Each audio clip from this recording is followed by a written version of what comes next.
ನಮಸ್ಕಾರ ಎಲ್ಲರಿಗೂ ಮತ್ತೊಂದು ವಿಡಿಯೋಗೆ ಸ್ವಾಗತ. ನಾವು ನೋಡ್ರಿ ಇವತ್ತು ಹೆಲ್ಮೆಟ್ ಎಲ್ಲ ಹಾಕ್ಕೊಂಡ ರೆಡಿಯಾಗಿ ಫುಲ್ಲ ಹೊಂಟಿದವ್ರಿ ತೇರದಾಳ ಪ್ರಭುಲಿಂಗೇಶ್ವರ ದೇವಸ್ಥಾನಕ್ಕೆ ದರ್ಶನ ತಗೋರಾಕ್ರಿ. ಯಾಕಂದ್ರೆ ಇವತ್ತು ಶ್ರಾವಣ ಮಾಸಿ ಐತ್ರಿ, ಬರೀ ಹೋಗುನು. ಮತ್ತೊಂದ್ರಿ ಈ ಶ್ರಾವಣ ಮಾಸಿಗೆ ಭೀಮನ ಅಮಾವಾಸ್ಯೆ ಸಹ ಅಂತಾರೆ ನೋಡ್ರಿ. ಹೋಗುವಾಗ ಹಾಯ್ದಾಗಂತೂ ರೋಡ್ರ್ಬೇಕು ಭಾಳ ದೂರಿ ಸಾಕಾಗಿತ್ರಿ ಗಾಡಿ ಹೊಡ್ಯಾಕ. ಅವರು ಜಿಕ್ಸ್ಕೊತ್ ಹೋದ್ರಿ ರೋಡ್ಬೇಕಗಳೆಲ್ಲ. ರೈಲ್ವೆ ಸ್ಟೇಷನ್ ತಕ್ಕ ಬಂದವ್ರೀಗ. ಮುಂದೆ ಸಾಲಿ ಬಸ್ ಒಂದು ಬತ್ರಿ, ಅದಕ್ಕೆ ಟಾಟಾ ಹೇಳ್ರಿ. ಅಷ್ಟ್ರೊಳಗೆ ನನಗೆ ಮುಂದೊಂದು ನಾಯಿ ಕಾಣಿಸೈತ್ರಿ. ಈ ನಾಯಿ ಗಾಡಿ ಮ್ಯಾಗ ಕುಣ್ಸ್ಕೊಂಡ್ ಬರ್ಬೇಕನ್ನತ್ತೀನಿ. ಆದ್ರೆ ನಾನು ವಜ್ಜಾಗಿದ್ದನು ಗಾಡಿಗೆ, ಮತ್ತು ಈ ನಾಯಿ ವಜ್ಜಾಗ್ತೈತೆ ಅಂತ ಬಿಟ್ಟು ಹೋದ್ರಿ. ಲಾಸ್ಟ್ ತಲಿಪೆ ಬಿಟ್ರು ನೋಡ್ರಿ ಪ್ರಭುಲಿಂಗೇಶ್ವರ ಗುಡಿಗೆ. ಅಷ್ಟ್ರಾಗ ದೇವಸ್ಥಾನದಲ್ಲಿರುವ ಹೋರಿ ಒಂದು ಬತ್ತು ನೋಡ್ರಿ ನನ್ನ ತಕ. ಪಿಶ್ವದಾಗ ಏನ್ರಿ ತಿನ್ನಾಕೆ ಕೊಡತ್ರಿ, ತಿನ್ನಾಕೆ ಕೊಟ್ಟನೆ ಆದ್ರೆ ತಿನ್ನಲಿಲ್ಲ.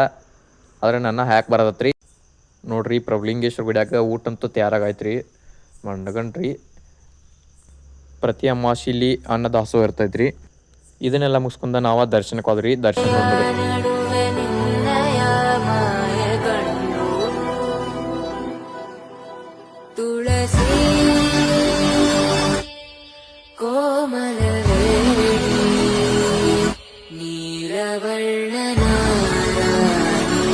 ನಿತ್ಯ ಕಲ್ಯಾಣಿ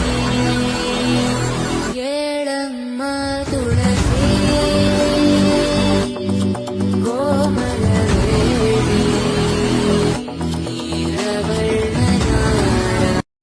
ದರ್ಶನ ಎಲ್ಲ ಮುಗಿಸ್ಕೊಂಡ ನಾವು ಮತ್ತೆ ಹೊರಟಿದ್ದ ನೋಡ್ರಿ ಮನೆ ಕಡೆಗೆ.